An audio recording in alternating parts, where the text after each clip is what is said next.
Filosofia Pop. Manifesto em 16 teses. Márcia Tiburi. 1. Filosofia pop é a qualificação do pensamento enquanto ele se aventura nos conteúdos rejeitados de seu tempo. 2. Filosofia pop é um nome provocativo diante da análise fundamentalista das obras de filósofos, a que muitos tentam reduzir a filosofia, confundida com o trabalho da investigação acadêmica, que toca a burocracia enquanto sustenta a repetição. 3. Filosofia pop é trabalho vivo com textos novos e antigos, com as falas, os filmes, a arte, os rótulos, a pichação e também o rastro desenhado por insetos. A merda dos cães nas ruas, o sangue dos agredidos, a lágrima das crianças abandonadas. 4. Tendo como princípio que conteúdos rejeitados projetam luz sobre a experiência de uma época, a tarefa da filosofia pop implica o trânsito entre afetos e representações tratadas como lixo, resto, dejeto. Sobra. 5. Filosofia pop é a pesquisa com as obras, mas o que ela deseja mesmo é entender a vida que jaz na sobra. 6. Filosofia pop é pensamento que se faz atravessando a nado o rio de dejetos simbólicos e concretos que atravessa nossas cidades, nossas visões de mundo, nosso jeito de agir. 6. Filosofia pop não é só a pesquisa. É também o pensamento na sua pele provocativa, fugindo até a morte de quem quer taxidermizá-la. Kant nu na banheira com Lady Gaga. Nietzsche e o Papa. Wittgenstein e Raul Seixas. 7. Filosofia pop é uma forma de antifilosofia. 8. Filosofia pop é pichação na sua forma evidente de pensamento reflexivo e o pensamento reflexivo na sua forma evidente de pichação. 9. Sócrates foi um filósofo pop. Nietzsche foi um filósofo pop. Todos os filósofos de que ouvimos falar são generosos fantasmas pops e podem nos ensinar alguma coisa enquanto nos ajudam a sair do senso comum rumo a um pensamento crítico que possa se tornar emancipatório. 10. Filosofia pop é filosofia suja, ou o pensamento contra a asepsia científica, que faz dos conceitos pinças e tubos de ensaio e da vida um cadáver abandonado ao formol do sistema. 11. Filosofia pop é o amor às potências da crítica, que não inclui o poder, não deseja a autoconservação e sonha com a liberdade das ideias. Roubo geral como partilha contra o copyright conceitual vigente. 12. Filosofia pop é o amor canibal a todas as formas de saber e o corpo vivo do pensamento dado em alimento à fome ignorante do mundo. 13. Filosofia pop como cultivo da árvore do conhecimento do além do bem e do mal. A fruta perigosa que, atingindo a imaginação, faz sonhar com um outro mundo possível. 14. Filosofia pop como qualificação do pensamento pela aventura contra a repetição do mais do mesmo. 15. Filosofia pop ou filosofia negativa da indústria cultural, a partir de seus frutos apodrecidos. Abrimos os brinquedinhos que recebemos do sistema com a mesma curiosidade que tínhamos quando éramos crianças e felizes. 16. Filosofia pop ou filosofia punk. Pela reinvenção do mundo enquanto rimos de suas regras e metodologias, pois o que queremos é fazer do nosso jeito.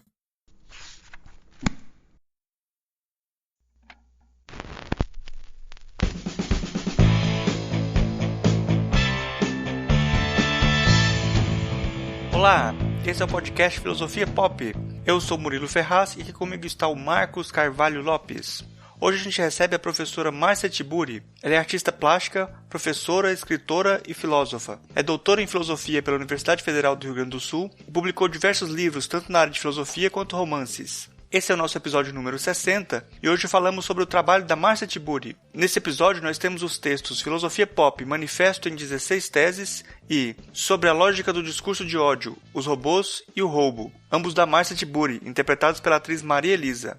Assine nosso canal no YouTube em youtube.com/filosofiapop. Siga a gente no Twitter no @filosofia_pop e curta nossa página no Facebook em facebook.com/podcastfilosofiapop, tudo junto. Você também pode mandar um e-mail pra gente no contato@filosofiapop.com.br. O Filosofia Pop também está disponível no Deezer. Assine o feed no celular para receber os episódios assim que eles forem lançados. Se você não sabe como fazer isso, vem com a gente que tem um guia lá no site explicando. O Filosofia Pop é um podcast que aborda a filosofia como parte da cultura. A cada 15 dias, sempre às segundas-feiras, a gente vai estar aqui para continuar essa conversa com vocês. Vamos então para a nossa conversa sobre a Marcia Tiburi.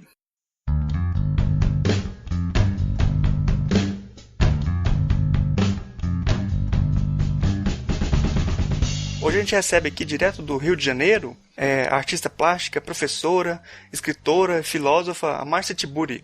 Ela é doutora em filosofia pela Universidade Federal do Rio Grande do Sul e publicou diversos livros, tanto na área de filosofia quanto romances, e ela é professora do curso de filosofia da Universidade Veiga de Almeida. Bom, a gente vai conversar hoje sobre a trajetória da Marcia, sobre a obra dela, e eu começo perguntando para você, Marcia, o que é filosofia pop para você? Pois é, filosofia pop é um termo que a gente começou a usar faz um tempo, um termo, na verdade, que vem tentar dar uma outra roupagem, talvez. É um termo que eu acho que ele tem um uso, pelo menos entre nós aqui no Brasil, um uso mais retórico. Embora eu já tenha tentado escrever um artigo super acadêmico sobre o assunto, pegando pensadores brasileiros também, tipo Charles Feitosa, que trabalha com isso há bastante tempo e que, nas suas colocações sobre filosofia pop, remete a Deleuze, que nem é um autor que eu estude muito, mas que eu acho bem bacana, e que associou a ideia de pop filosofia à própria pop art, né, do Andy Warhol. Então é um jeito de fazer filosofia tratando de temas contemporâneos. A meu ver, eu pessoalmente, especificamente, trabalho com filosofia pop como sendo uma filosofia da cultura brasileira, mas uma filosofia também do momento contemporâneo. E aí, essa filosofia pop, entre aspas, né, ela, a meu ver, é a filosofia que é capaz de fazer nexo entre o contemporâneo, o estético, o ético, o político e tentar fazer aparecer uma outra epistemologia, né? Buscar nesses novos fenômenos do contemporâneo, da nossa experiência viva com o nosso tempo, fazer aparecer outra epistemologia mesmo, outra forma de pensar, outra terminologia, outras palavras, outras categorias, outras lógicas. Para mim é muito isso. Agora, sim, também não é, com todo o respeito e carinho, não é o assunto da minha vida, não. Então, mas eu acho que, considerando o jeito como eu faço filosofia, eu acho que, claro, tem muito a ver com as coisas que eu faço, mas eu diria que não é a grande bandeira da minha vida, ainda que, e das coisas que eu tento escrever, ainda que exista esse elemento, vamos chamar assim, para falar um pouco de filosofias aqui nesse podcast, né? É um momento metodológico importante para mim, com certeza. Márcio, do jeito que você falou, Marcos, agora, do jeito que você falou, assim, parece até que filosofia pop é um termo performático. A gente usa ele para espantar certas pessoas. Talvez seja útil até nesse sentido, né? Mas, então, eu vou te perguntar, já que eu fiquei curioso agora. Se você fosse colocar quais os temas são sua bandeira, quais seriam esses temas, então? Pois é, então, eu escrevi um texto sobre a questão da filosofia pop para uma revista que chama Sinais Sociais, que é do Sesc. E nesse texto, que eu puxava o Andy Warhol, puxava o Charles Feitosa, o Deleuze e tal, eu tentava mostrar que a filosofia pop coloca para nós uma questão de método. E esse método implica uma forma de pensar, uma forma de abordar os fenômenos, chamemos assim, mas implica também uma certa crítica das fontes, ou seja, onde a gente vai buscar a filosofia ou por onde a gente começa a fazer filosofia, mas também implica colocar a filosofia como uma experiência de pensamento e uma experiência da linguagem, e aí esse caráter performático do todo da linguagem, acho que está em cena, mas implica também a gente poder pensar quais são os assuntos, quais são os temas, então, da filosofia. E para a filosofia pop, ou a filosofia pop, restou trabalhar com conteúdos que são rejeitados pela própria filosofia. Então, se você pensar no caso do Andy Warhol, você pega o Arthur Danto falando do Andy Warhol, quando o Arthur Danto fala dele, ele diz assim, foi difícil de interpretar o Andy Warhol, foi difícil de compreendê-lo e não havia uma teoria da arte que pudesse dar conta do Andy Warhol, justamente porque não existia um Andy Warhol até então. Então, nesse sentido, o Adorno mesmo ele falava que a arte sai na frente e a filosofia corre atrás.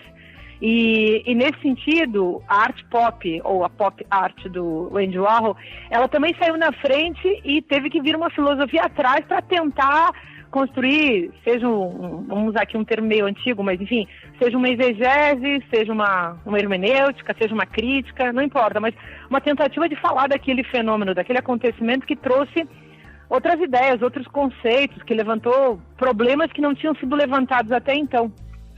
E aí, quando eu penso em filosofia pop, eu penso muito nessa linha também, do que a filosofia pode em relação ao mundo. Então, não é só pensar nos conteúdos, ou nos conteúdos que são do mundo pop, né? Pensar, sei lá, o rock, ou pensar a música popular, ou pensar a arte pop, mas não é pensar só nesse sentido, mas pensar também o que a filosofia pode em relação ao mundo, a existência que se coloca para nós hoje, considerando o susto que a gente tem com a vida hoje, com o que se coloca para nós diante do nosso rosto, do nosso olhar nesse momento, né? E aí sim, aí acho que a coisa se renova e aí eu posso me inscrever com mais tranquilidade nesse lugar. Mas para mim, eu me formei, se eu vou contar um pouco da minha história, porque eu acho que tem a ver também, se eu vou contar um pouco da minha história, eu penso que eu estudei arte, estudei filosofia, filosofia é muito um desvio, mas já é o desvio do desvio, porque eu estudei artes que já era um desvio daquilo tudo que, digamos, uma família, uma história, um contexto espera de uma pessoa que sai para estudar alguma coisa, né? Aí vocês que estudaram também filosofia e saíram por outros caminhos, vocês sabem como pesa socialmente você fazer uma escolha dessas. E eu me lembro como era menina, assim, fiz essa escolha numa época, final dos anos 80, que isso era esquisitíssimo. Estudar arte já era esquisito, todo mundo ficava preocupado como você ia sobreviver com uma coisa dessas. Ao mesmo tempo que, e talvez isso possa soar um pouco estranho para vocês, mas ao mesmo tempo que para as mulheres, e eu não sabia disso naquela época, para as mulheres estudar artes era uma coisa um pouco mais autorizada do que para os homens, em função de ser um desses também conteúdos e dessas disciplinas ou desses campos que são bastante rejeitados pela sociedade. Aliás, nesse ponto, eu sempre acabei me inscrevendo no lugar do pop, entre aspas, no sentido daquilo tudo que era rejeitado, fosse pela família, depois fui descobrir, fosse pela academia, no contexto até disciplinar da academia, né? Eu sempre me interessei por esses assuntos que eram subterrâneos, estranhos, exóticos, que, digamos, compõem o campo do outro, né? E por isso mesmo que eu acho que eu acabei, depois dessa formação, o meu mestrado e meu doutorado, eu fui estudar o Adorno.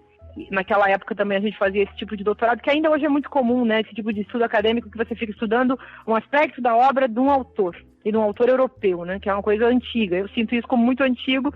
Eu jamais obriguei os meus estudantes a fazerem esse tipo de trabalho acadêmico que é ultra eurocentrado, e dessa pesquisa que implica estudar um autor europeu. E acho que hoje a gente já começou a mudar um pouco o clima dos estudos de filosofia no Brasil, ainda que haja muita resistência, e eu particularmente acho a academia brasileira, assim, o mundo acadêmico, enfim, da filosofia bem careta.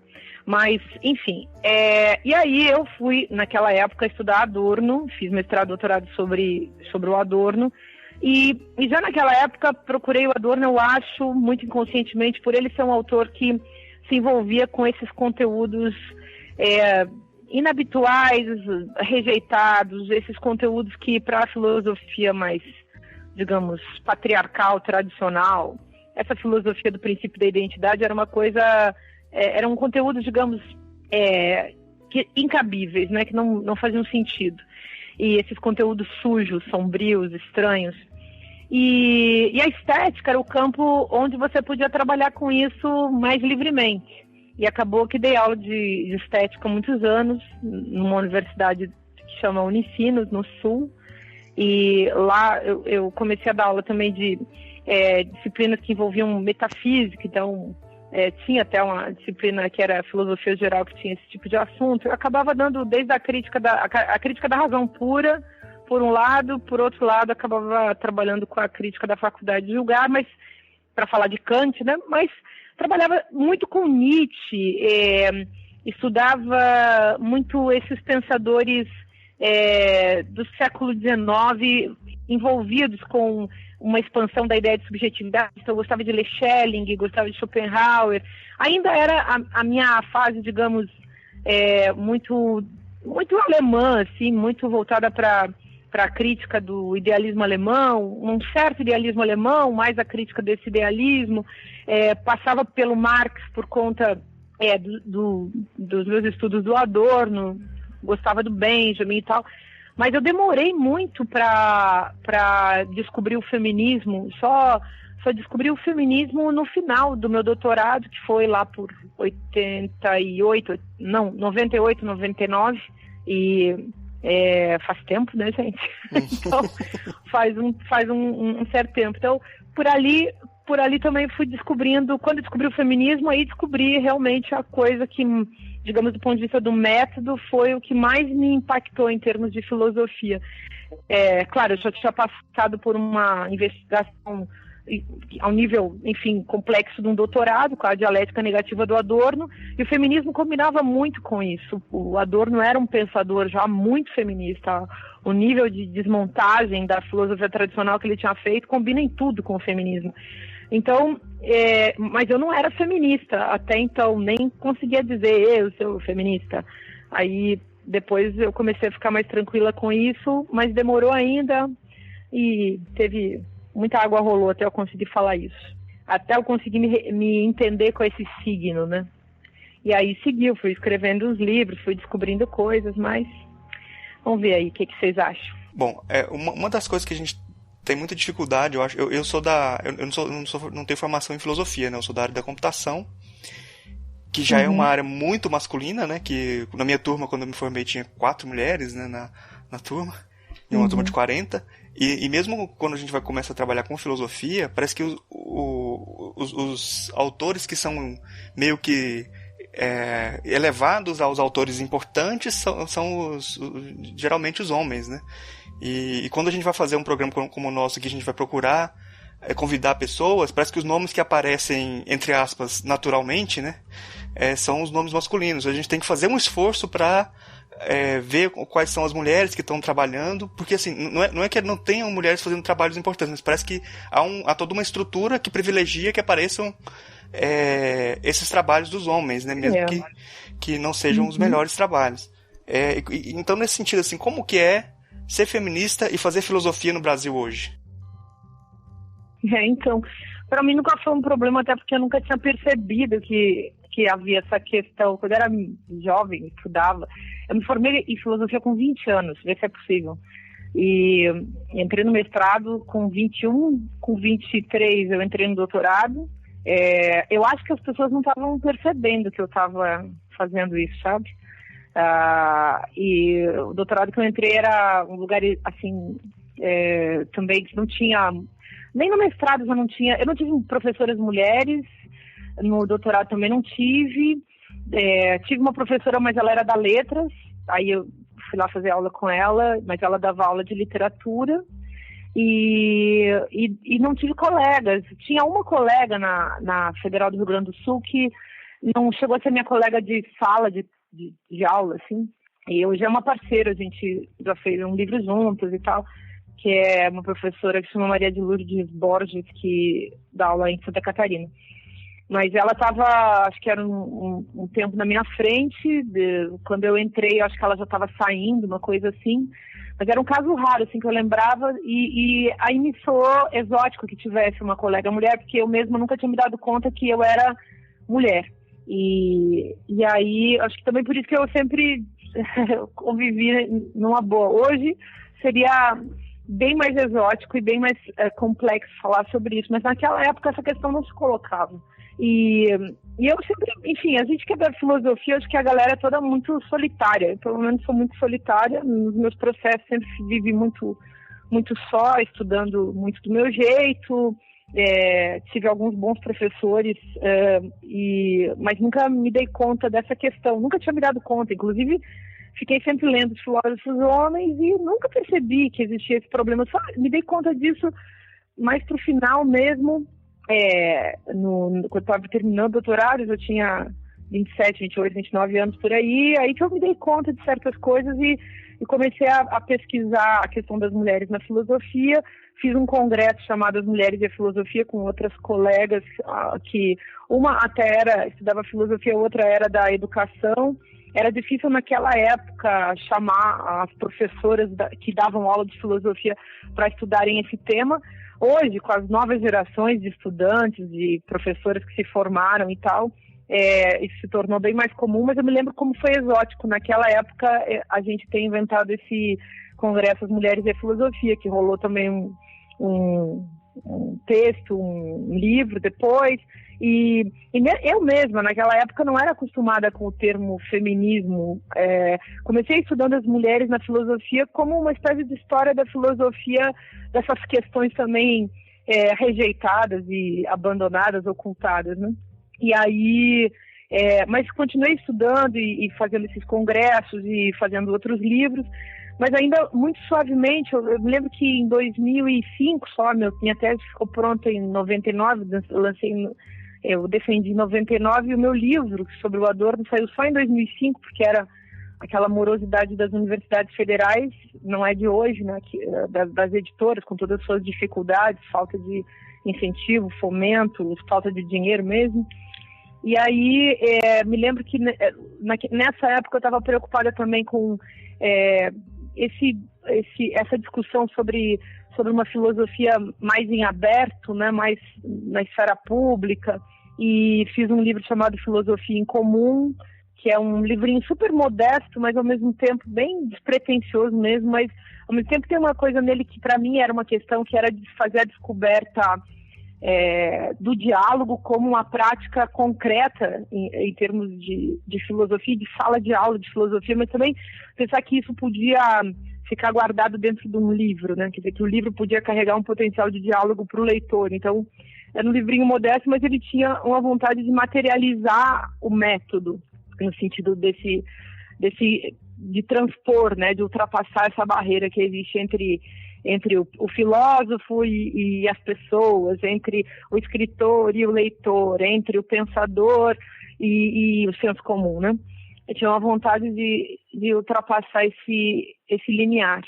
E aí depois eu acabei fazendo vários outros livros, e os meus estudos de feminismo, até acho que a coisa foi mais assim, os meus estudos de estética me levaram ao feminismo, e os meus estudos de feminismo me levaram a uma filosofia política, mas foi tudo muito orgânico, tudo muito dentro do tempo, das experiências e das necessidades, e aí, assim, na época que eu fiz filosofia, eu sei que eu sofri preconceitos, mas como eu estou sempre no mundo da lua, sabe?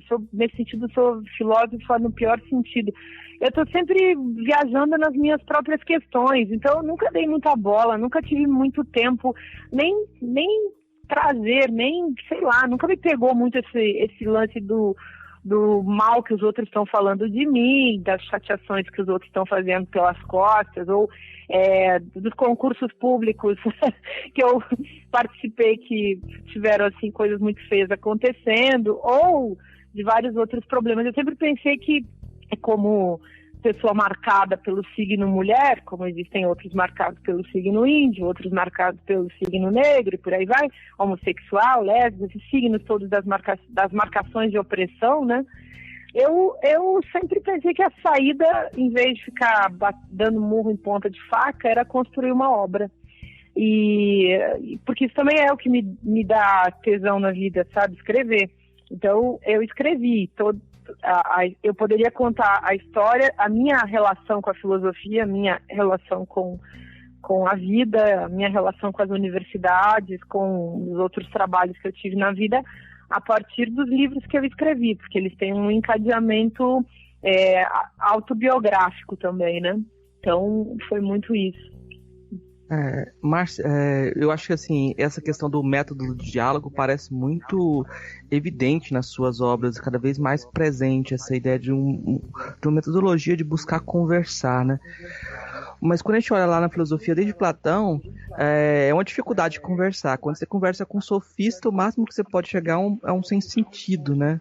Aí a questão mesmo assim é com quem que a gente conversa? Será que a gente só consegue conversar com as pessoas que a gente tem amizade? Ou que aquelas pessoas que reconhecem que a gente tem uma existência em comum? Porque se eu sou leitor do seu livro, eu abro o seu livro, eu me propus a fazer uma conversação com você. Agora, muitas vezes a gente vai para o espaço público e tenta sair dessa clausura filosófica, mas as pessoas não estão tão interessadas em uma conversa mesmo, né? Uhum. Isso é verdade. Então, eu comecei a separar um pouco as coisas. A ordem do discurso e do diálogo começa por aí, são muito diferentes, né?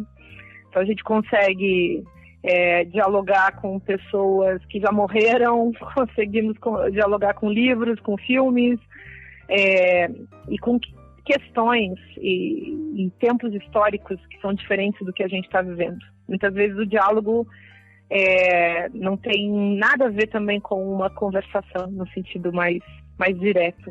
Eu comecei a pensar nessa terminologia. Então, a meu ver, há uma chance da gente bater papo. Bater papo é um termo coloquial, mas o bater papo é o lugar onde você pode fazer o exercício do falar merda à vontade, né?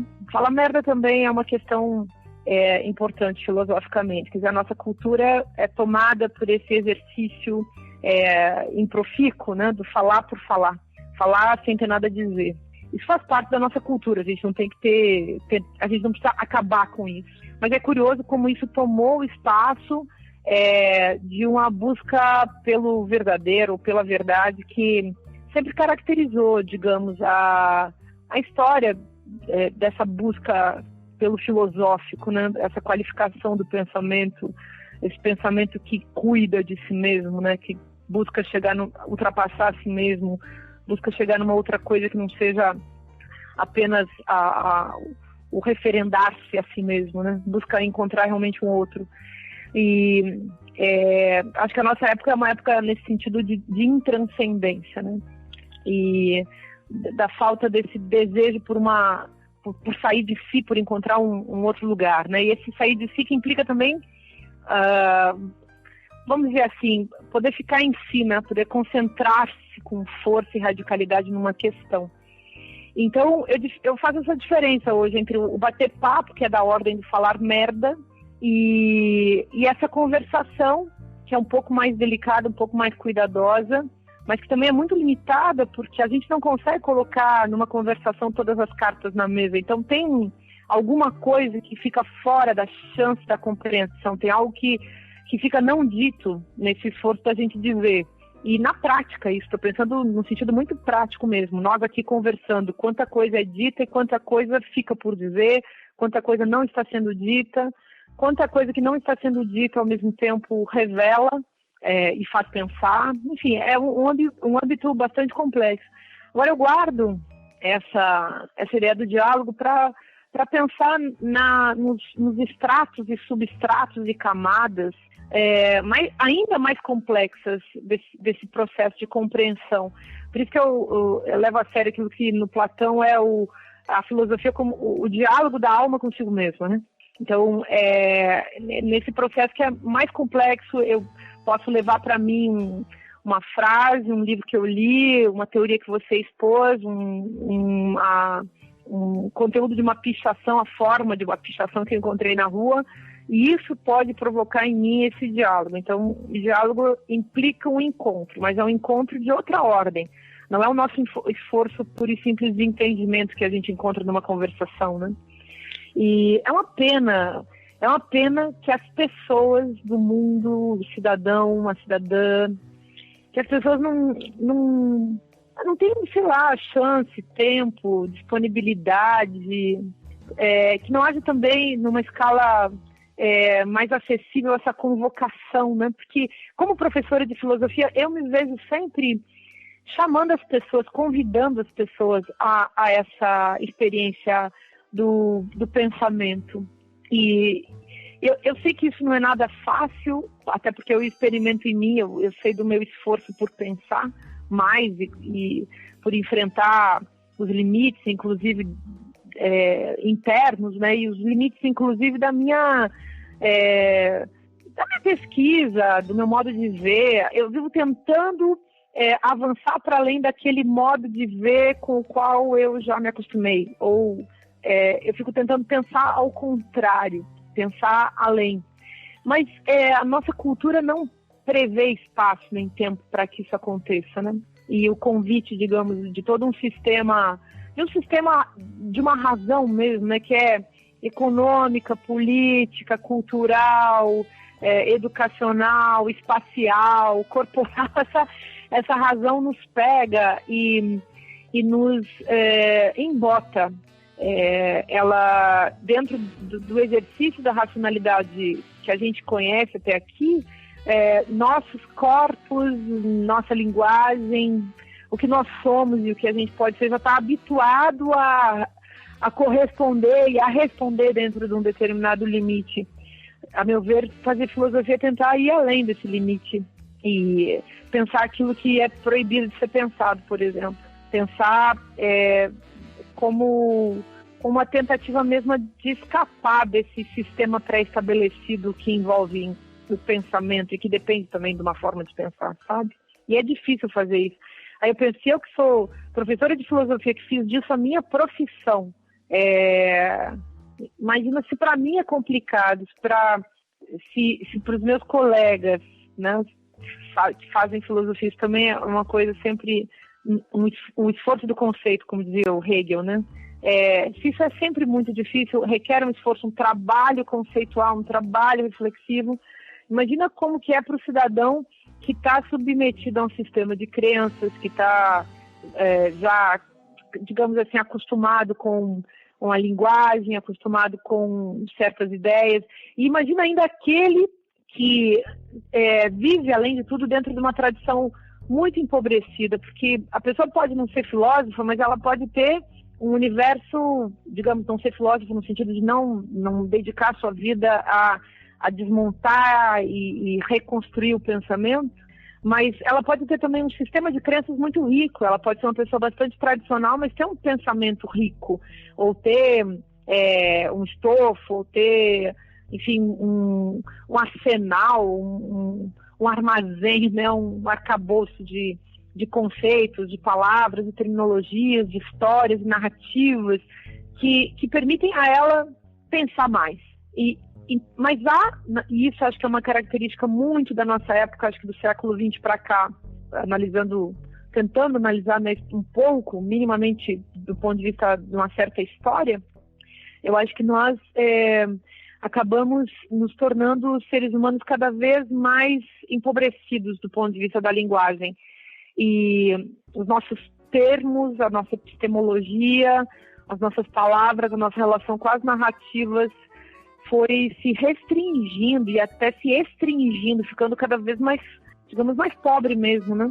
Eu lembro do Benjamin, aquele texto, para mim, é um dos mais importantes da história do século XX, texto que chama Experiência e Pobreza, no qual ele fala sobre esse empobrecimento da experiência, que é uma incapacidade de constituir narrativa a partir daquilo que se viveu, e não é porque aquilo que se viveu foi traumático, ainda que haja muito trauma, e tenha se vivido muitos traumas, e a partir dos traumas não se possa falar. Quer dizer, o poeta, o escritor, eu quando faço meus romances, é isso que eu estou buscando, mas ao mesmo tempo Acho que a televisão, os meios de comunicação de massa, de um modo geral,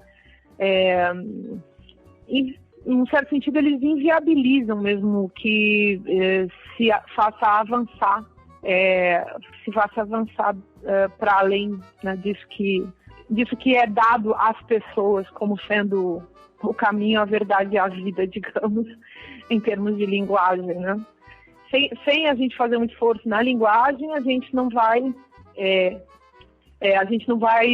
conseguir avançar na nossa subjetividade e também não vai conseguir avançar na nossa experiência, na nossa forma de fazer experiência, de conseguir experimentar as coisas. E eu estou pensando em experiência nesse sentido de juntar mesmo a reflexão com a ação.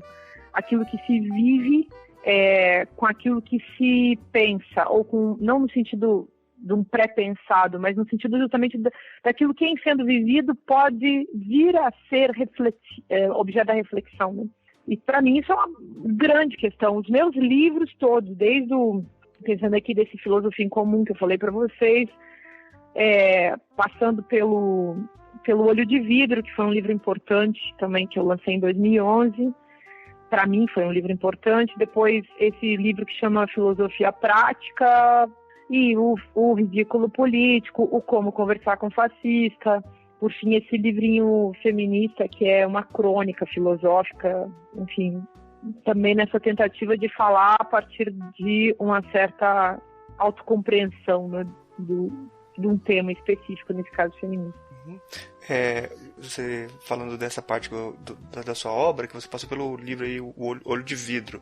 Nesse livro, acho que você fala sobre a mídia e a televisão de uma forma que é meio, vamos dizer assim, coloca ela como uma dimensão totalitária, alguma coisa dessa forma, que destrói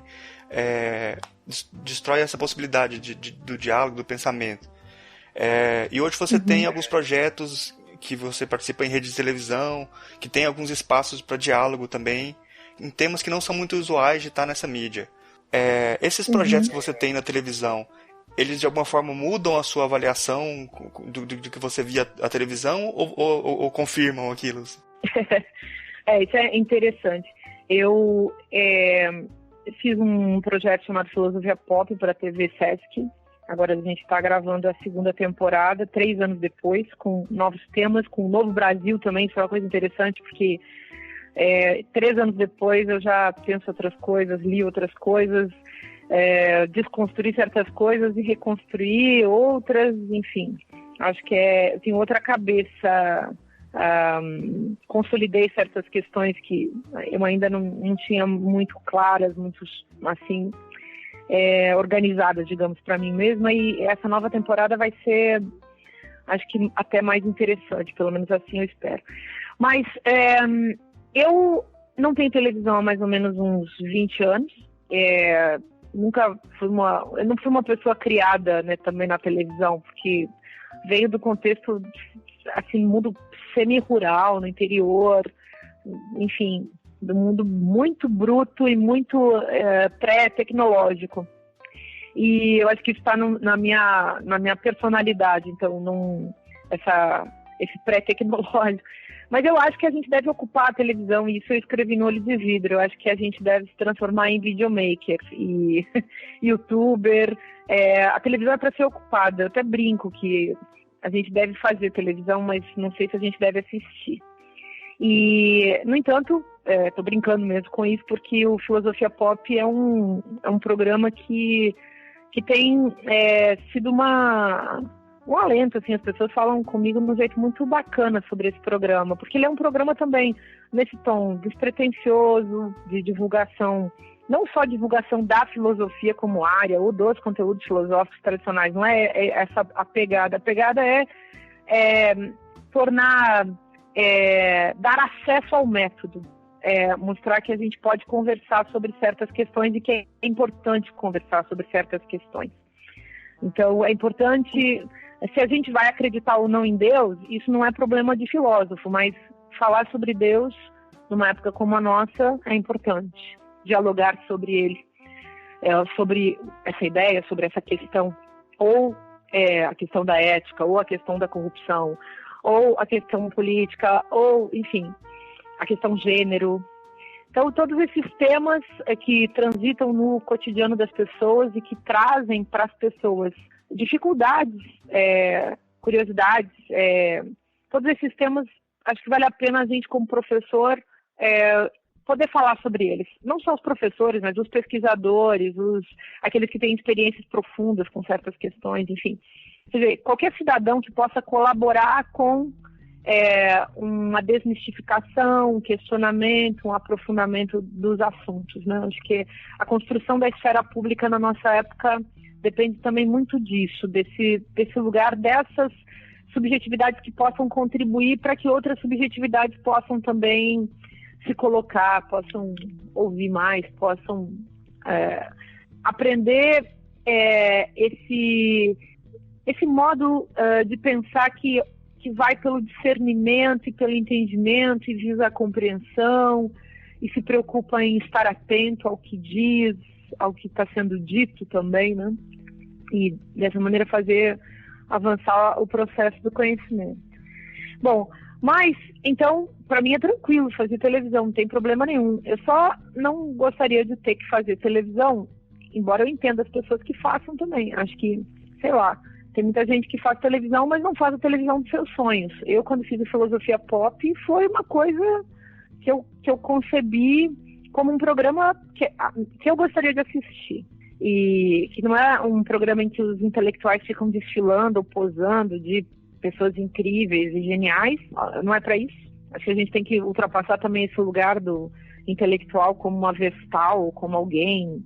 O intelectual é um trabalhador do intelecto, é um sujeito que vive de pensar, dá muito trabalho, né? É bom a gente esclarecer isso sempre. Ler muitos livros, estudar muito, são muitas horas de atenção, é trabalhoso, é difícil, é angustiante. E, inclusive, é um trabalho físico, porque é o corpo todo que fica envolvido com isso. Não é um trabalho fácil também nesse sentido. É complexo, difícil mesmo. Bom, mas eu, quando fiz o Olho de Vidro, eu estava fazendo um programa e eu tinha um trabalho mesmo, um emprego, inclusive. Eu tinha um contrato com uma televisão, que era o GNT, que é um canal de televisão, da Globosat, e eu participava desse programa e fiz esse programa acho que 5 anos e meio, nem sei, foi um tantão de tempo, assim. E esse programa era um programa de mulheres, não sei se vocês conhecem, mas eu, quando cheguei nesse programa, cheguei sem saber, porque não tinha assistido antes, também não assisti durante, também não assisti depois, né? E eu, assim como a gente não fica se assistindo quando está na aula, né, ou quando está em qualquer outra situação, então eu nunca quis assistir também porque não vinha ao caso para mim eu ficar me assistindo, eu queria viver a coisa ali do jeito que fosse. Meu diretor de vez em quando pedia para eu assistir, mas para mim era muito complicado, ele queria que eu assistisse para ver o que eu estava fazendo, mas eu não tinha vontade de me ver fazendo o que eu estava fazendo, porque para mim fazer a coisa é diferente de me olhar fazendo o que eu estou fazendo, eu não queria me projetar naquele lugar, e eu não queria me pensar como alguém que representasse alguma coisa, eu queria apenas ser aquilo que estava ali. E do jeito que desse, do jeito que fosse.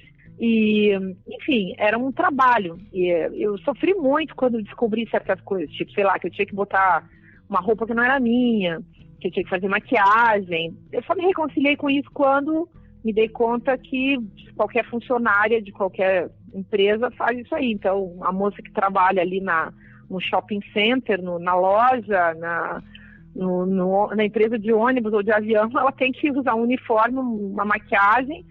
Eu entrei nesse jogo também, mais tranquila, pensando, isso aqui é um trabalho, vamos interpretar como um trabalho, não como uma vocação de vida.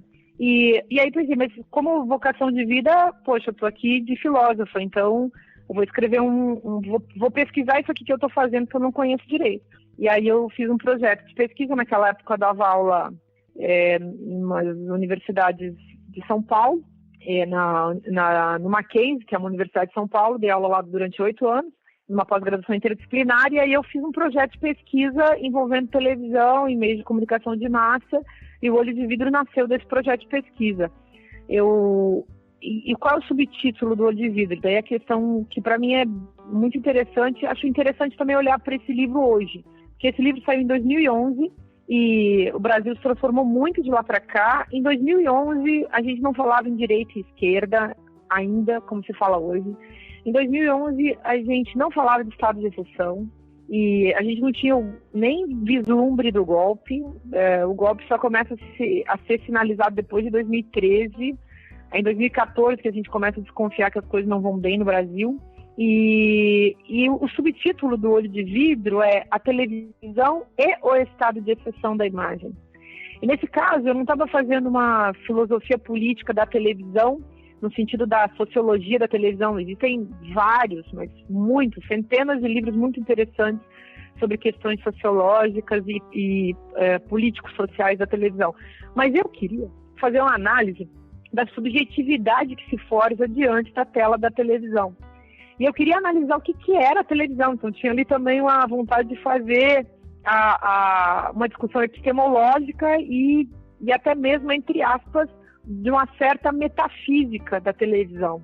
E por isso o termo Olho de Vidro. Não sei se vocês leram um livro do Wilhelm Flusser que chama Filosofia da Caixa Preta. Para mim, a pesquisa do Olho de Vidro começou com esse livro, porque eu queria escrever uma filosofia da caixa preta da televisão. Só que eu descobri que não existia uma caixa preta da televisão. A televisão, na verdade, era outra a metáfora que devia ser aplicada à televisão.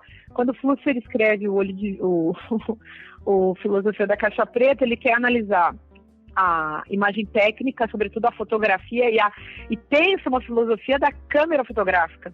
E eu queria pensar uma filosofia desse tubo, dessa imagem que se constrói à distância, que é transmitida, e, para mim, o lugar desse corpo que fica aprisionado diante de uma tela.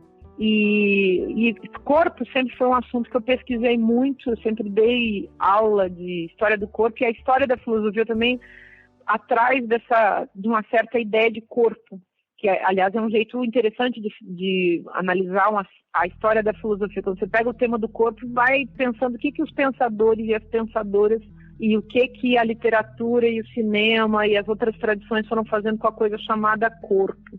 Mas, enfim, então eu pensei muito a tela, a distância, o olhar, que estavam implicados nessa coisa chamada televisão. E o estado de exceção surgiu como, né? O que ele vinha configurar aí? O conceito vinha dizer de uma certa ditadura, sim, de um estado de sítio, onde, digamos assim, nós estamos voluntariamente aprisionados diante dessa tela que tem uma força de lei sobre nós. Eu até tem um capítulo do livro em que eu pego aquele conto do Kafka, o Diante da Lei, e eu copio o conto inteiro, só que em vez de colocar lei, eu coloco televisão. Então você pensa que a lei é a televisão. E eu fui tirando disso, dessa ideia, a própria questão da experiência televisiva para os brasileiros e para, enfim, as pessoas que no mundo, enfim, o telespectador de televisão, né? Fiquei pensando, quem é esse sujeito?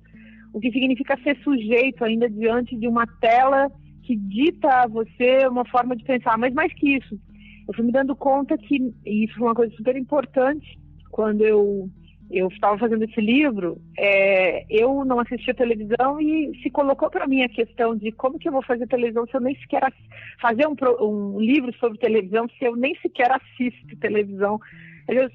De que televisão eu vou falar? Eu me dei conta, por não ver televisão, por não assistir televisão, por não ter televisão em casa, por não saber nem manipular um controle remoto, eu me dei conta de que eu assistia muito a televisão. E onde que eu assistia televisão? Na rua, nos lugares públicos. E não só nos lugares públicos, a sala de espera na frente, enfim, do médico lá qualquer que você vá, o ônibus, o táxi, o avião, o saguão do hotel, enfim, tá cheio de televisão, a lanchonete, a padaria, tá cheio do supermercado, qualquer lugar que você vai tem televisão. E eu me dei conta que eu era uma telespectadora selvagem, mesmo não sendo uma telespectadora habitual, tradicional ou, digamos, normativa. E isso foi muito importante para conseguir construir, enfim, as teses que sustentam esse livro. Aí eu fui descobrindo muita coisa, fiquei convencida de que televisão é que nem uma droga, né? É bom em doses que você possa possa, enfim, controlar. Ou que não vão, doses que não sejam destrutivas, né? Depois disso, aliás, por conta desse livro chamado Olho de Vidro, eu escrevi um outro chamado Sociedade Fissurada, que é um livro sobre drogas e vícios. E aí, nesse outro livro, eu falo sobre as drogas lícitas, as ilícitas, e essas experiências também que na nossa vida não tem não pesa sobre elas o marcador droga, porque droga é um marcador também, de opressão, inclusive, né? Mas que funcionam como vícios. A televisão é um deles. As roupas de marca, os carros de marca, essas coisas, enfim, do consumismo da nossa época. Então, eu escrevi O Olho de Vidro e Sociedade Fissurada. A Sociedade Fissurada foi meio que uma consequência do Olho de Vidro. Mas só me fez, para finalizar respondendo a sua pergunta, só me fez chegar à conclusão que realmente a televisão é uma questão seríssima, sobretudo numa cultura em que a televisão tem tanto poder econômico e poder político, né?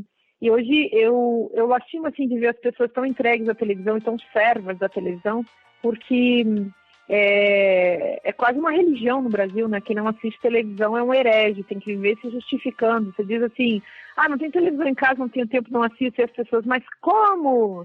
Mas que absurdo! Você se transforma meio que num extraterrestre ao olhar dos outros, né, quando você não tem televisão. E as pessoas não percebem como elas...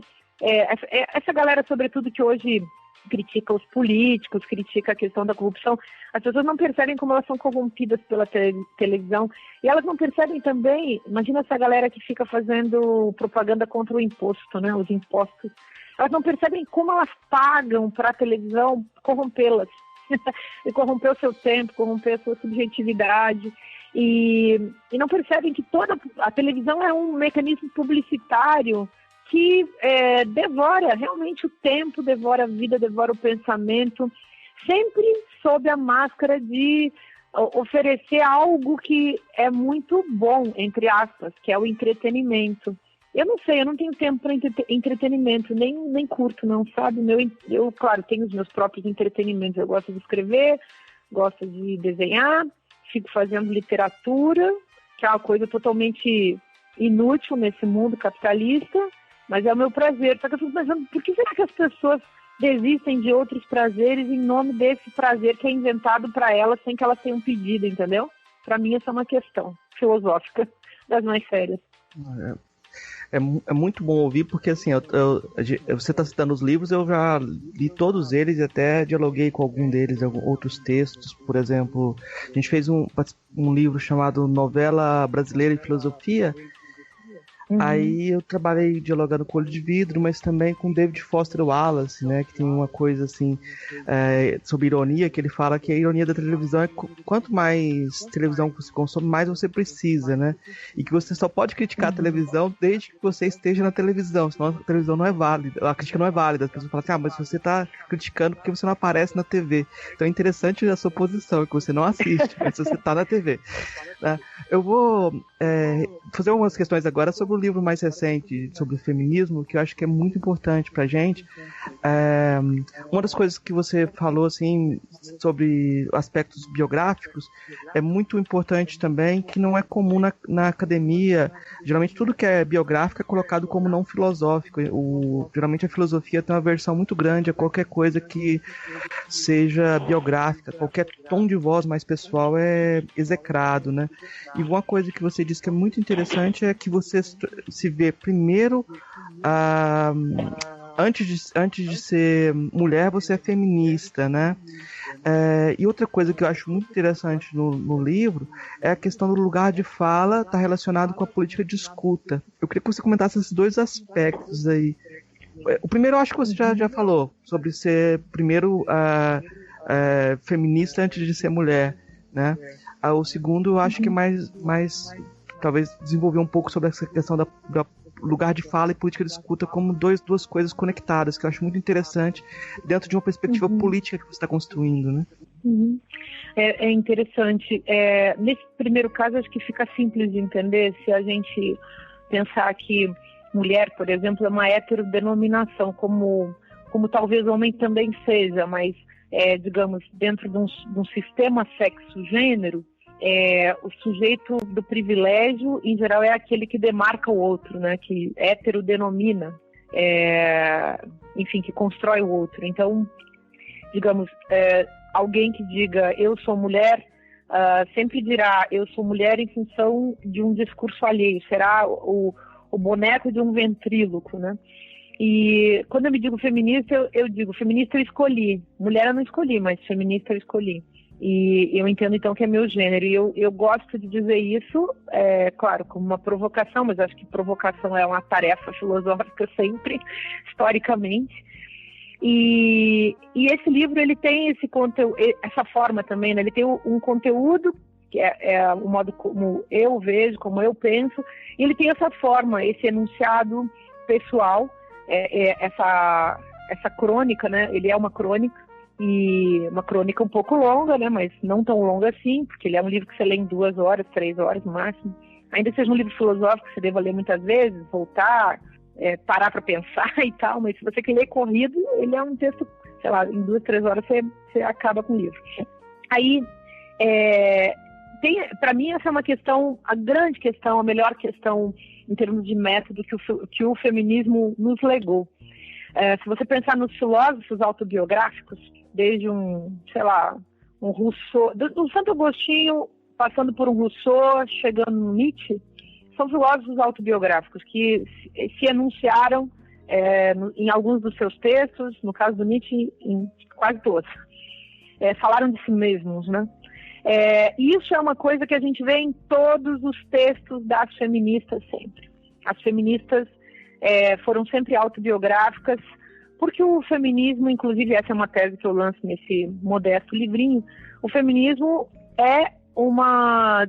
implica, né? Ele implica e ele pode ser justamente a devolução da biografia que o patriarcado roubou das mulheres.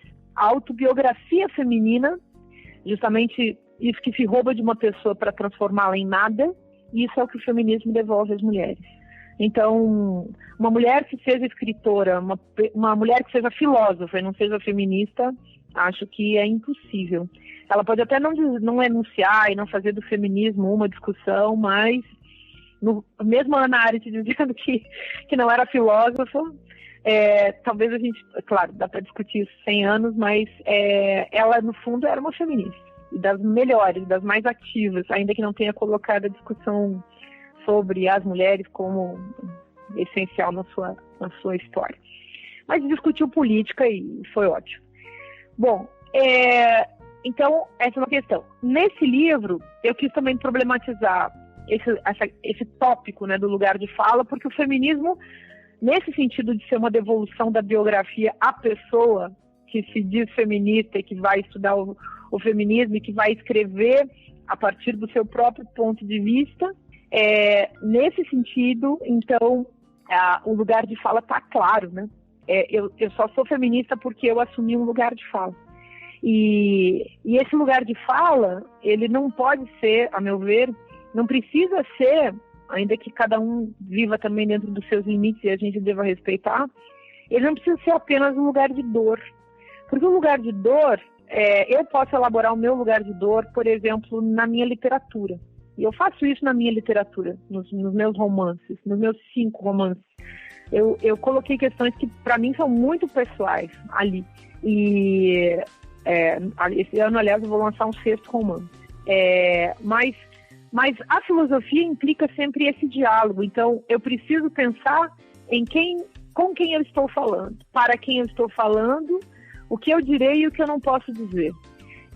Esse lugar de dor entra nesse lugar do diálogo, mas ele enuncia, então, um outro problema, que esse lugar de fala não se conclui no lugar de dor. Essa fala, para eu poder falar, eu preciso que alguém me escute, mas eu preciso pressupor a chance de um reconhecimento. E esse reconhecimento implica sempre um retorno, porque não se trata simplesmente de eu impor a minha voz ou impor a minha dor. Se trata de eu colocar em cena a minha dor, pressupondo que essa dor será reconhecida, e esse reconhecimento implicará uma ação do outro. No caso, a ação da própria fala. Quer dizer, eu falo e você fala. Eu posso até, ao ouvir o lugar de dor de outrem, eu posso me calar. Mas esse meu calar, ele vai ser político. Eu posso calar eticamente e eu posso também calar sem ética alguma. Então, existe um elemento de interpelação nesse lugar de fala que não se resolve na simples exposição de um lugar de dor. Quando eu interpelo o outro com o meu lugar de fala, eu peço dele, nesse lugar de reconhecimento, que ele também haja. Do contrário, eu preciso disso para construir uma sociedade de direito, uma sociedade em que o direito tenha validade universal ou tenha, enfim, validade fundamental.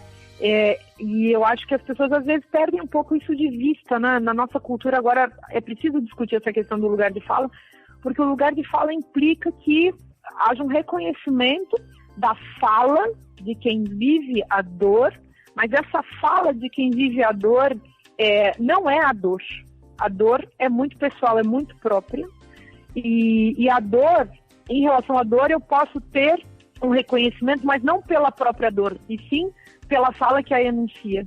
Se a gente for buscar isso de um jeito mais simples, pensar que o sentimento do outro nunca pode ser avaliado senão pelo discurso que ele faz, né?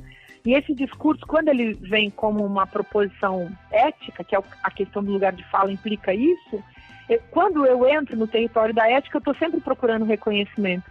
E esse reconhecimento implica que o outro possa também lutar comigo pelo reconhecimento. Então, se eu sou mulher, eu tenho direito ao meu lugar de dor na hora em que a questão, sei lá, é o feminismo ou são os direitos das mulheres, mas ao mesmo tempo eu não falo isso para que o sujeito que não é do lugar de dor e que não é do lugar de fala seja cancelado no seu lugar. Eu falo para que ele possa reconhecer e para que possa ampliar o meu universo e ampliar a minha demanda por direitos. Então eu não posso fazer usar o meu lugar de fala como lugar de silenciamento de ninguém. Isso não acho possível. Ao contrário, eu faço do meu lugar de fala o chamado pelo reconhecimento desse lugar para que esse lugar possa ampliar direitos.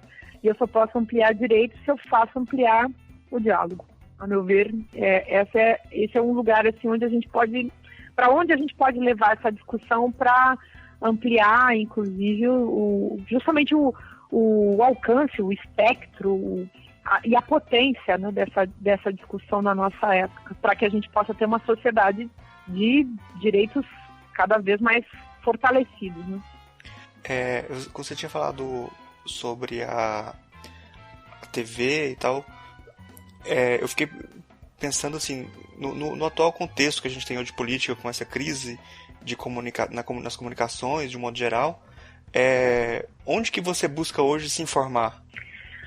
Pois então, primeiro que eu fico sempre questionando o que é informação, né? Qual informação? Como acho que muita gente no Brasil, busca a mídia alternativa.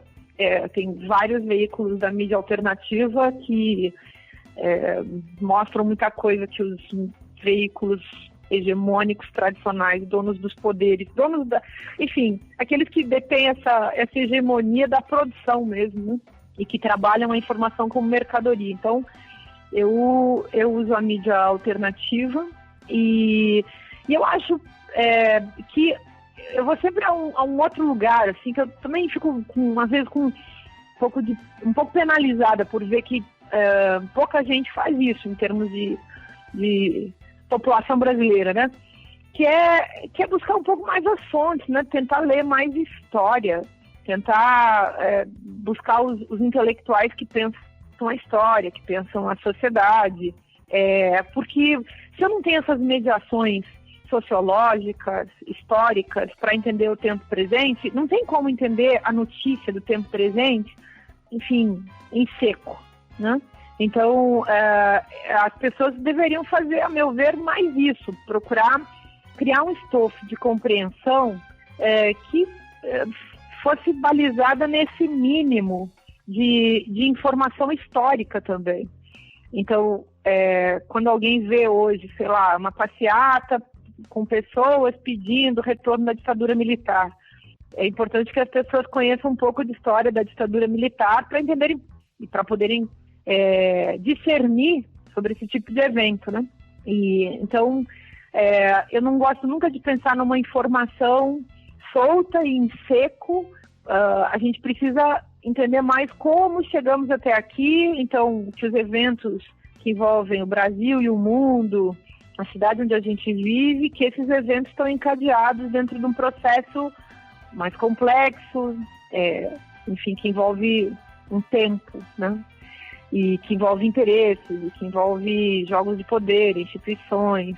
Então, mas sem dúvida, se eu preciso saber de alguma coisa, eu vou para a internet, busco 3, 4, 5 lugares que estão contando sobre o assunto e aí tento entender e formular a minha própria compreensão do fenômeno, né? É mais ou menos assim que eu vivo.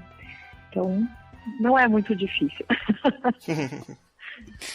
Não é muito difícil. Eu acho que você pode viver tranquilamente sem assistir certos jornais, depois da invenção da internet, você não precisa mesmo mais de televisão. Tanto que a parte mais interessante da televisão está no YouTube hoje, né? Tem uma produção, inclusive, televisiva que vai já direto para a internet, muitos canais muito interessantes que vão direto para a internet, então acho que é outra coisa, assim. Eu acho que a gente já pode partir para as questões por conta do tempo, né? Uhum. A gente está com a proposta de fazer sempre umas três perguntas, são as 3 mesmas perguntas para todos os convidados, que depois a gente vai fazer um apanhado delas, e são perguntas assim, para umas respostas mais curtas, né? A primeira pergunta que a gente está fazendo para todos é: o que é filosofia? Uhum.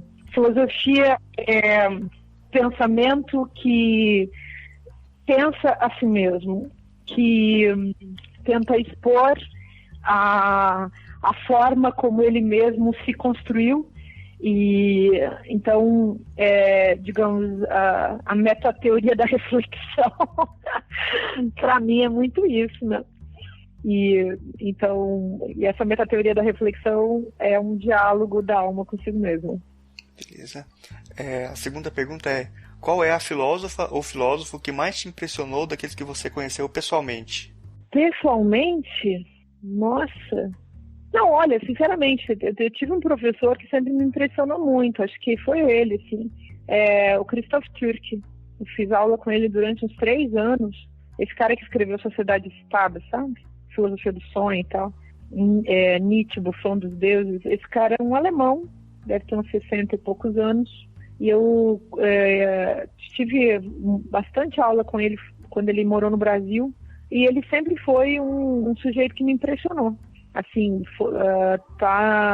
o modo como ele analisava as questões, os pensadores, o método no sentido da forma como ele refletia, realmente fez a minha cabeça.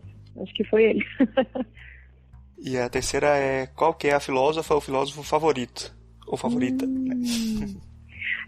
Olha, eu sou absolutamente impressionada com o Theodor Adorno ainda. E acho que para nossa época é fantástico. Embora eu, por exemplo, fique fascinada com muita coisa. Acho incrível esse livro que chama A Queda do Céu, do Davi Kopenawa. Acho que tem momentos do Foucault que são impressionantes. Acho a Simone de Beauvoir, assim, tanto a sua filosofia quanto a sua literatura, algo absolutamente gigantesco. E tem vários pensadores maravilhosos no século XX que a gente não pode esquecer. Eu acho muito impressionante o sujeito chamado Aby Warburg, que não é nem um filósofo, mas ele é um pensador da história da arte, assim, que é muito importante também para o meu modo de construir as minhas coisas hoje. E então, mas assim, eu colocaria como dívida mesmo, em função das coisas que eu li e do tanto que eu acho que ele me ajuda a pensar o mundo, eu colocaria o Adorno. Eu fiz mestrado e doutorado sobre o cara, né? Não posso Não tem como, né? Eu tentei até depois... Eu tentei sempre estudar outras coisas, mas acaba que o meu diálogo sempre foi com ele, né? E agora, sei lá, eu li toda a psicanálise que eu li, todos os outros marxistas que eu li, a literatura que eu li. Tem essa coisa também com a literatura, né, que para mim me pega muito. Então, tem uns escritores, uns romancistas, uns sujeitos assim que são muito fortes também na construção dos meus textos e dos meus romances. E essa coisa da literatura é muito marcante para mim também. Eu acho que a Simone de Beauvoir que eu conheço, assim, que eu gosto, essa Simone de Beauvoir que também fez muito a filosofia, digamos, fez romances filosóficos todo o tempo, né? Que eu acho que os meus estão nessa pegada também hoje em dia. É meio inevitável, né? Nem que eu queira, é que acaba saindo desse jeito, né? Então, mas põe aí a Simone de Beauvoir junto com Adorno, que fica bom. Uhum. Tá certo. Bom, acho que a gente fez uma trajetória interessante aqui da sua obra e a gente poderia ficar aqui conversando até amanhã, né? Porque sempre, né? muitos assuntos. Acho que a gente pode partir aqui para uma parte de indicações, né, de material. Eu queria pedir para a Márcia indicar algum material aí para os nossos ouvintes para expandir mais o conhecimento.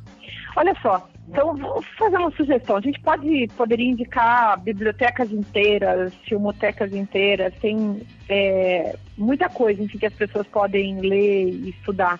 Eu, com os meus estudantes, eu sempre me preocupo de orientá-los no sentido de que eles consigam descobrir alguns temas, um tema inicial que permita a eles entender a si mesmos e entender o mundo. Então, um tema que seja mediador entre eles e o mundo, porque também fica mais fácil você estudar quando você tem esse tipo de perspectiva. Então, alguma coisa que interessa, e aí você vai procurando os autores e as fontes diversas, filmes e tal, em torno desse material, né? Eu acho que é bem importante, se a gente vai estudar filosofia hoje, que a gente aprenda a ler os clássicos da filosofia. É importantíssimo não esquecer os clássicos, mas ao mesmo tempo é importantíssimo desconstruir os clássicos e encontrar as fontes abandonadas ou apagadas da própria história da filosofia. E junto com isso, estudar também as outras tradições ou as contra-tradições do campo filosófico. Pensar também em termos interdisciplinares, isso acho que é bem importante. Então, ler sociologia, ler história, ler teologia, buscar outros ensaios no aberto. Acho que eu vou indicar que as pessoas leiam, para entender a nossa época, que elas leiam esse texto do Adorno, que ele escreveu junto com o Horkheimer, que chama A Indústria Cultural. Todo mundo que passa pela universidade fala desse texto, raramente as pessoas estudam esse texto, mas eu acho que é super recomendável estudar esse livro. E esse texto está dentro de um livro que chama Dialética do Esclarecimento, que foi publicado nos anos 40 do século passado, mas tem tudo a ver com a gente hoje ainda. E se as pessoas lerem esse texto e depois lerem A Sociedade do Espetáculo, do Guy Debord, que é um livro de 67, 20 anos depois, então, da publicação da Dialética do Esclarecimento, eu acho que as pessoas conseguem também perceber o que estava acontecendo com o advento, com a sociedade, a partir do advento da televisão e de uma hegemonia até do cinematográfico na vida das pessoas. Ali no final dos anos 60, esse cara, o Guy Debord, foi uma figura que lançou umas teses muito interessantes para pensar também essa sociedade capitalista na era da imagem. Aí depois, eu recomendaria que na sequência as pessoas procurassem esse livro do Wilhelm Flusser, que chama A Filosofia da Caixa Preta.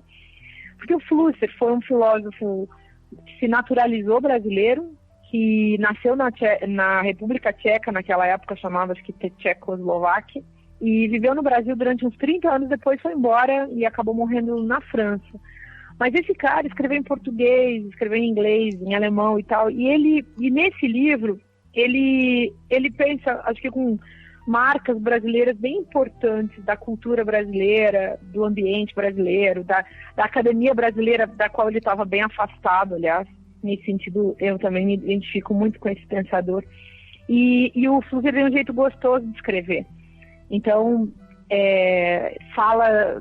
pensa com as palavras, né? Porque ele também estava sempre no esforço de construir a coisa na língua portuguesa e faz uma filosofia também da língua. Então, eu acho que esse pensador, meio estrangeiro, meio brasileiro, ele é um cara muito importante para a gente que é brasileiro, para a gente poder se entender aqui também. Nós que somos sempre meio brasileiros, meio não brasileiros, né? A gente quer essa coisa confusa, mestiça, de outras culturas, enfim, toda uma história que implica colonizações, escravizações, abusos, enfim, e que vão se sedimentando, né, na cultura.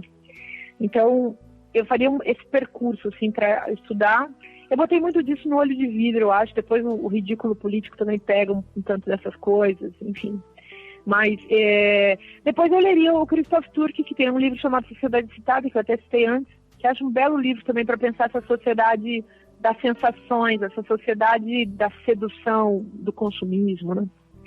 E são coisas assim que eu indicaria para quem quer pensar o mundo contemporâneo, para quem quer pensar essa sociedade de hoje em dia, mas uma sociedade que não foi construída hoje, que não está aqui do jeito que se apresenta por acaso. Não se apresenta do jeito que a gente está vendo por acaso, né? Então seriam essas recomendações assim para quem quiser construir um percurso aí de compreensão acerca desse tempo. É uma visão e uma sugestão, tão somente. Marcos, você trouxe algumas indicações aí para os nossos ouvintes? Eu vou indicar alguns livros da Tiburi. Tem um livrinho dela chamado Filosofia Pop, Poder e Biopoder, mas esse livro, para quem não conseguir encontrar, porque eu acho que ele está até esgotado, pode comprar o Filosofia Prática, que chama Filosofia Prática, Ética, Vida Cotidiana e Vida Virtual, porque ele está incluso dentro da Filosofia Prática, até uma versão aperfeiçoada. A gente falou aqui durante a conversa sobre o Olho de Vidro e falou também sobre o feminismo, né, que a Márcia já indicou. Eu vou indicar um outro livro de uma série que ela fez de diálogos, um livro sobre diálogo sobre o cinema que ela fez com o Júlio Cabreira, chama Diálogo Cinema, né?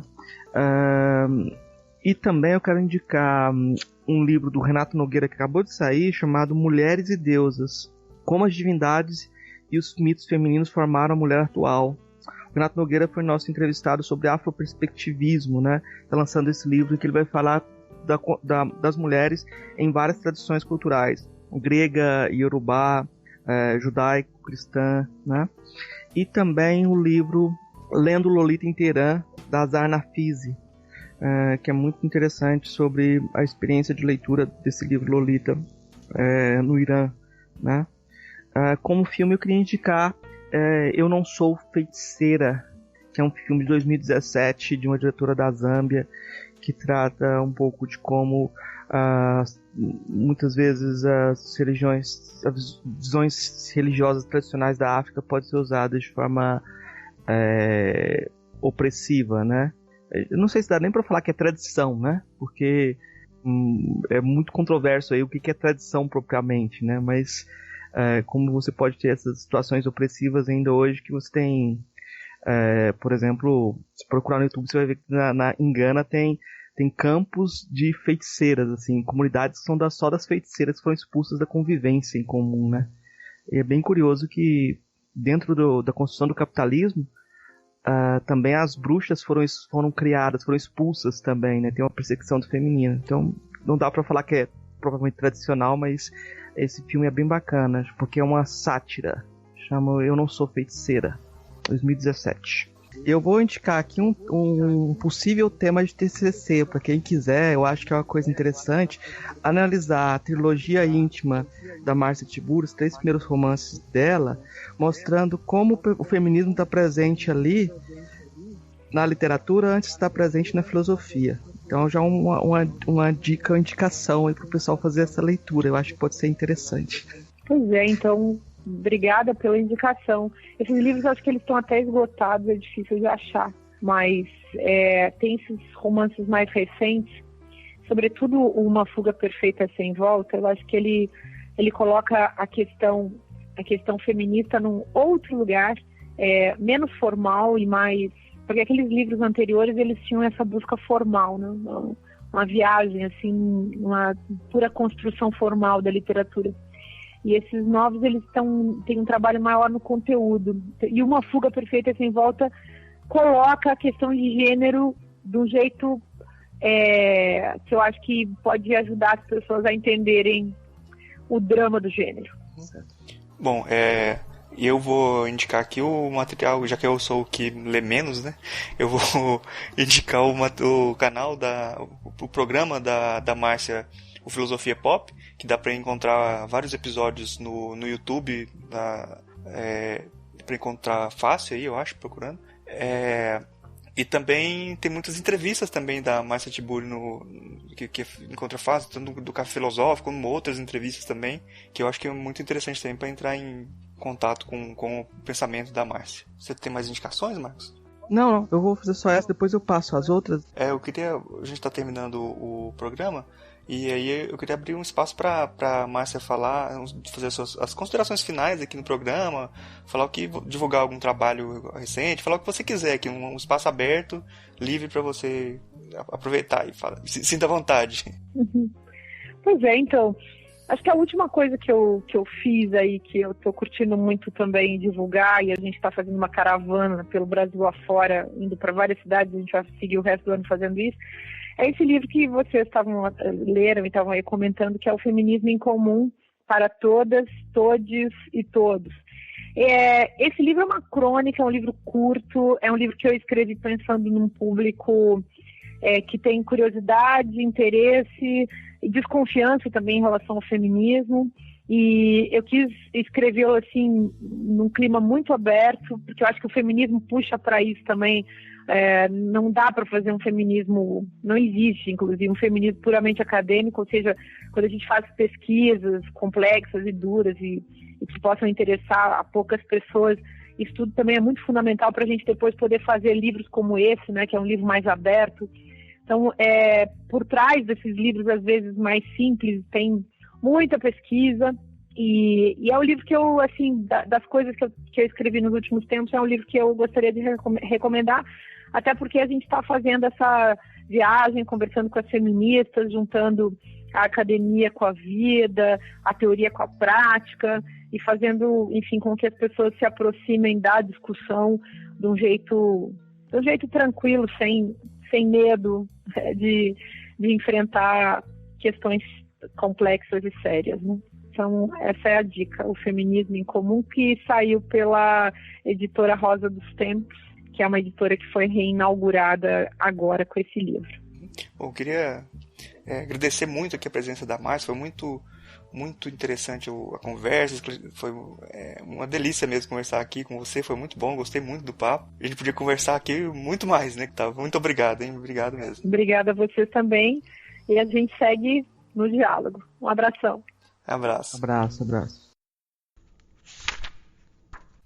Sobre a lógica do discurso de ódio, os robôs e o roubo. Márcia Tiburi, 1º de fevereiro de 2018.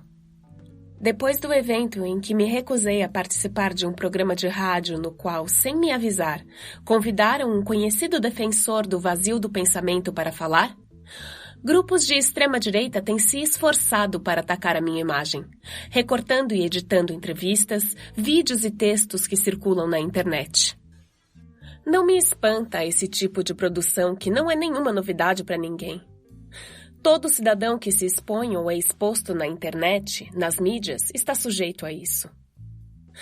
Reações de ódio são, aliás, comuns diante da incapacidade de compreender a diferença ou da impotência frente a discursos e práticas que rompam a uniformidade gerada por manifestações rasas e pensamentos estereotipados. Em contextos democráticos, essas reações significam algo diferente do que querem dizer em contextos autoritários, como é o que estamos vivendo nesse momento. Não entendemos o que é dito sem prestar atenção nos contextos e interesses com que são ditos. Meus perfis em redes sociais foram invadidos mais uma vez por alguns manifestantes que praticam esse conhecido discurso de ódio. Tão fácil de usar em nossa época, tão capitalizado, tão na moda. Nas redes sociais, há também robôs a ocupar o espaço reservado aos comentários. Tenho bloqueado esses perfis falsos porque, além de tudo, não são humanos. Discursam como pessoas concretas. Emulam, recortam e colam frases de efeito como pessoas. Mas não são pessoas. Não precisamos deixá-los em ação, em nome de democracia alguma. Somos convenientes com esse jogo quando fazemos isso. Esses robôs são a prova de que há grupos econômicos e pessoas que querem apenas proliferar discursos vazios, ilusões e mentiras. Não sou a primeira vítima disso e não serei a última.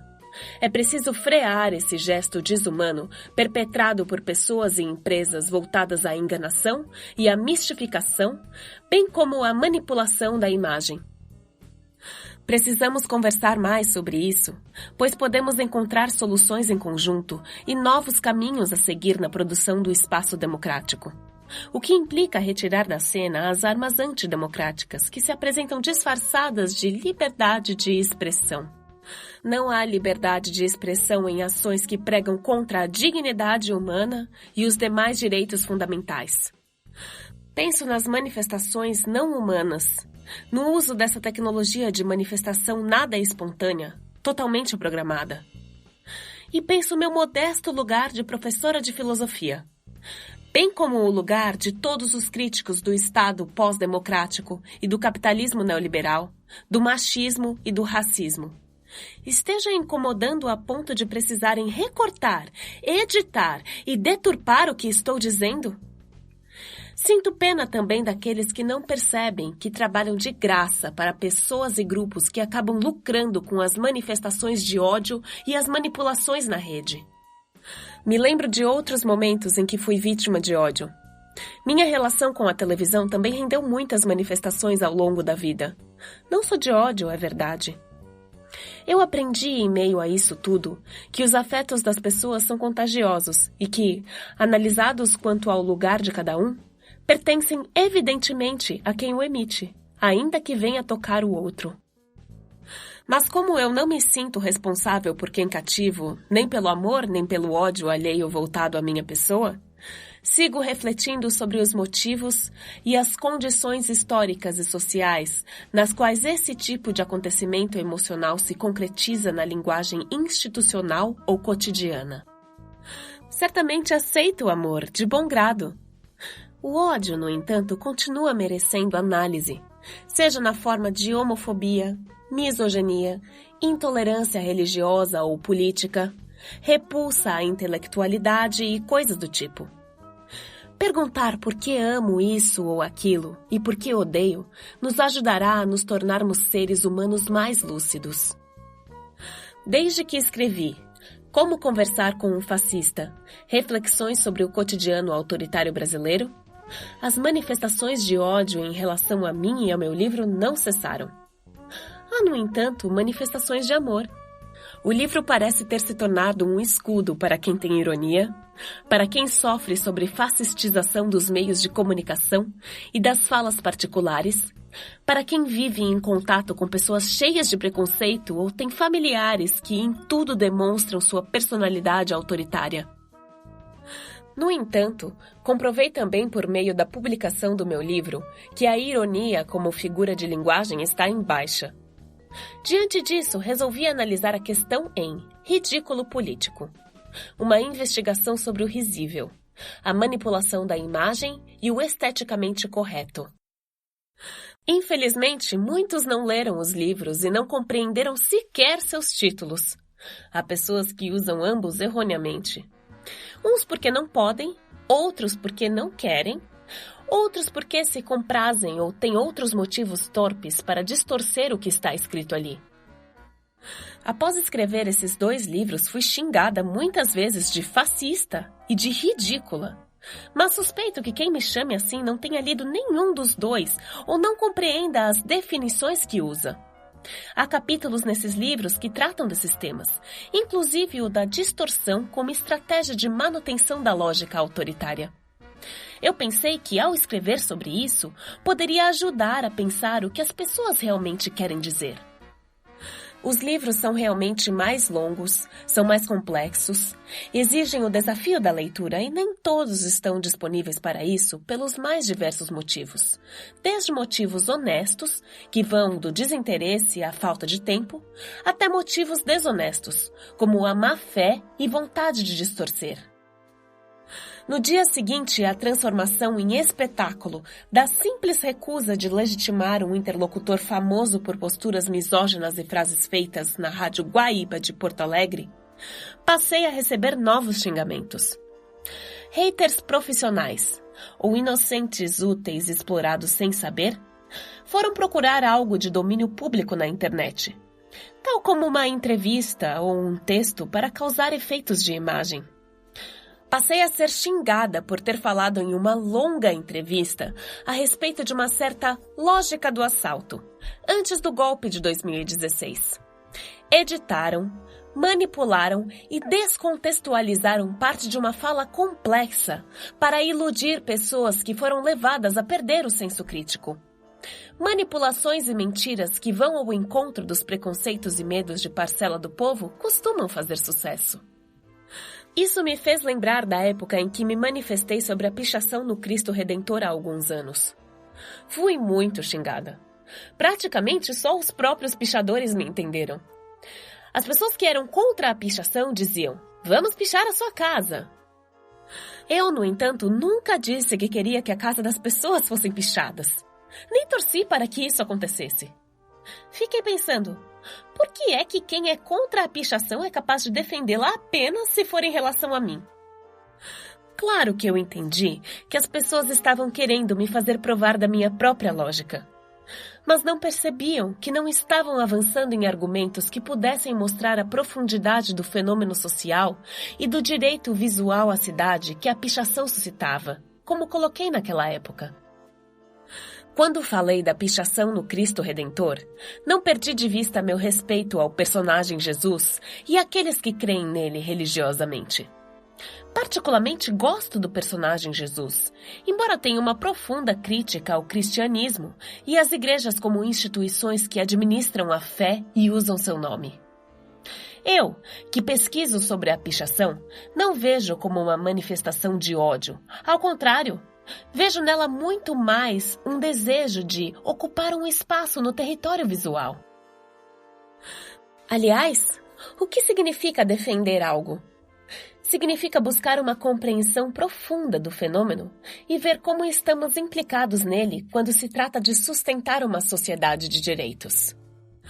Quanto à questão da lógica do assalto, do roubo, da violência como um todo, não se trata de fomentá-la, mas de entendê-la e de perceber que ninguém é melhor do que ninguém apenas porque se sente moralmente superior em uma sociedade de injustiças sociais. Uma sociedade de profunda desigualdade e geradora de todo tipo de violência. Certamente já fui roubada, furtada e assaltada, como a maior parte das pessoas que conheço. E certamente não gostei disso. Mas a questão que eu levantei referia-se ao sentido do capitalismo como um sistema que impõe e administra a desigualdade, colocando um contingente enorme da população em um estado de necessidade ou desespero. O capitalismo já é o grande roubo, totalmente responsável pelo pequeno roubo. A corrupção é o capitalismo e o capitalismo é a corrupção. Para falar de um tipo de crime para o qual ainda se tem 2 pesos e 2 medidas no Brasil. A desigualdade é a nossa questão, e ela nos obriga a pensar em equações. Se para uns o caminho inevitável é herdar a empresa da família e seguir com ela, e olhe que nem todo herdeiro burguês gosta desse destino. Para outros, o caminho oferecido no Brasil tem sido o do crime. Eu não quero simplesmente desresponsabilizar pessoas que praticam crimes com a minha fala, mas o fato de que a sociedade seja injusta para com as pessoas economicamente exploradas, lançadas nas práticas da violência, não pode ser apagado. Há toda uma história e uma tradição de exploração antes de um jovem negro praticar um assalto. Se esse jovem produz uma vítima, também ele é uma vítima da ausência secular de políticas públicas, de parcelas da sociedade que já o demonizavam antes do crime e, por fim, do Estado penal. E pagará por ter nascido. A questão da pichação já me fez escrever artigos, seja de revistas, seja acadêmicos. Me fez apresentar trabalhos em congressos nacionais e internacionais sobre o tema, trabalhos que provavelmente pouca gente leu. De fato, falar como eu falei sempre pode causar impacto. Já os textos não causam, sobretudo os mais especializados da esfera acadêmica, porque praticamente não são lidos. Já que pouca gente realmente quer falar mais sério ou ir até as últimas consequências de uma inquietação intelectual de pesquisa. Quieta no meu canto, eu estaria protegida dos xingamentos naquela ocasião, tanto quanto nessa. O que eu disse sobre o roubo se insere na minha reflexão sobre o capitalismo como violência essencial, estrutural, perpetrada contra todas e todos. Inclusive, todes, palavra que vem irritando muita gente. A mentalidade neoliberal, seja em que tempo for, não pode gostar de colocações como as minhas e tentará de maneira torpe cancelar a minha fala. Enquanto o Brasil desaba, exércitos de robôs e pessoas que não têm o que fazer se ocupam em tentar me ofender, invadem minhas contas bancárias, criam factoides, notícias falsas, fofocas sobre mim e me fazem pensar no que eu mesma estou significando para pessoas nesse momento. Sigo pensando e buscando compreender o Brasil no qual vivo, porque esse é o meu dever histórico. Sempre disponível para a luta democrática e respeitosa, eu me disponho ao diálogo, embora me reserve ao direito de não gastar tempo presenciando monólogos repetitivos, slogans ideológicos, etc. Continuarei bloqueando robôs e agentes do discurso de ódio para que a primavera do diálogo possa florir em paz.